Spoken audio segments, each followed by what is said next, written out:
Hello guys! Maraming salamat sa makakapanood po nito at happy graduation sa aking anak na nag-graduate ng kanyang curriculum commerce. Congratulations sa aking anak. Eto nga, nag-iisa ako pupunta doon sa kanyang university from our station hanggang dun sa Helwan University Station ay 21 stations bago ako makarating.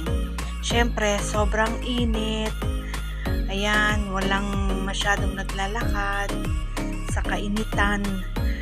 Bali, ako lang ang naglalakad at saka itong dalawang babae na dun din pala ang punta nila sa Helwan University. So, ayan, sa kabila lang siya. Tumawid lang ako ng bridge. Sa kabilang side siya. Ayan. At medyo mahaba-haba din ng bridge. At syempre, super init. Mga 5 na to eh. Pero mainit pa rin dito kahit 5. Super. Ang init niya parang alas 12, ganyan. So, ayan, nakita ko na ang Helwan University, yung harapan niya. Napakalaki niya pala. First time ko lang makarating dito. So, i-flex ko lang yung mga katabi niya. Wala naman siyang ibang katabi, kundi, ayan, yung metro. Mas madali ang metro sakyan. So, ayan, kahit ang anak ko, pag pumupunta siya dyan sa kanyang university, metro ang sinasakyan niya. Yun nga lang, kapag may school time, siksika ng metro. Syempre, punuan.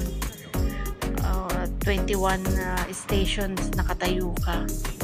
At talagang puro mga estudyante. Pero ngayon kasi bakasyon, medyo maluwag. Ayan. Yan. At yung kabila ng metro na yan, yan yung desert na sabi ng hipag ko, Gabal.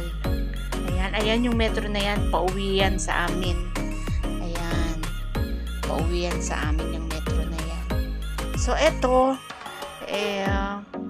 pababa na ako doon sa kabilang station para mag-antay ng aking makakasama. Not knowing na aking makakasama ay yung girlfriend niya. Yung girlfriend ng anak ko kasi dalawa lang ang ticket. Tinanong ko sa anak ko kung sino ang kasama ko. Hindi niya daw alam kung sino pa. Ayaw niya naman isama yung mga tiyahin niya. Siyempre, mga may edad na. Ayun, kaya ako tapos nag-isip ako sino kaya kasama. Pero yung tiyahin niya, sabi baka girlfriend. Hindi ko rin inisip na yung baka girlfriend kasi almost 1 year silang nag-split eh. Not knowing me, nagbalikan pala sila. O, diba? Ayan. So, ayan. Nag-aantay ako. Nandyan ako sa harapan at tinawagan niya na ako. Ang sabi niya, parating na nga daw, nauna pa ako sa kanya. Dun sa girlfriend na ang name niya ay Ranin. Mamaya guys, makikita niyo siya. O, diba? Ayan. Siyempre, antay-antay ng konti kahit sa init. Tapos, ayan, pa-video-video, diba? Wala naman tayong magawa. Pinapapasok na ako, sabi ko may inaantay pa ako. Kasi hindi ako pwedeng pumasok nang wala siya dahil yung ticket niya nandito sa akin. O diba guys, sana makarating kayo hanggang dulo. Makita nyo guys ang graduation dito sa Egypt. Kung paano nila i-held ang kanilang graduation. O diba? Ayan, nandito na nga kami sa loob. Nagkita na kami. Tapos, nag-aantay kami ng bus na service na dadaling kami doon sa kanilang auditorium. Kasi medyo malayo ang auditorium. So, antay kami ng bus. Yung bus naman pabalik-balik kasi nagsusundo, naghahatid. O, diba? Ayan. Malawak yan, pero hindi na ako namasyal. Ayan na. Ayan na si girl. O, diba? Ang cute niya. O, ang cute-cute niya. O, diba? Batang-bata pa. Halos kaedad lang yata ng anak ko, 21. O, diba? Ayan, nandito na kami sa auditorium. Binaba na kami ng bus. O, ayan. Antay lang kami sa anak ko na lumabas.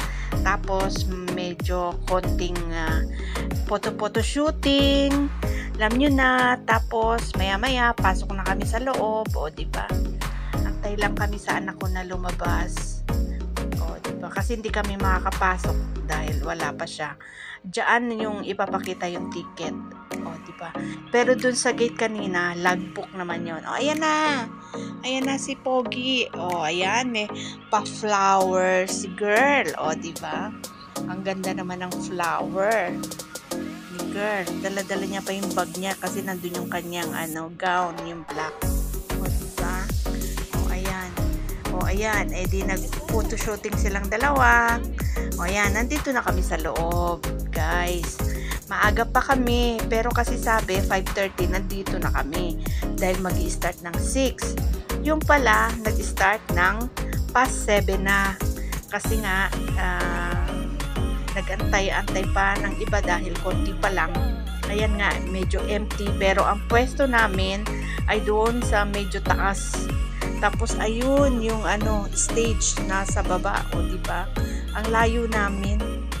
O diba? Antay-antay lang kami. So guys, sana panoorin nyo hanggang dulo. At merong pang part 2.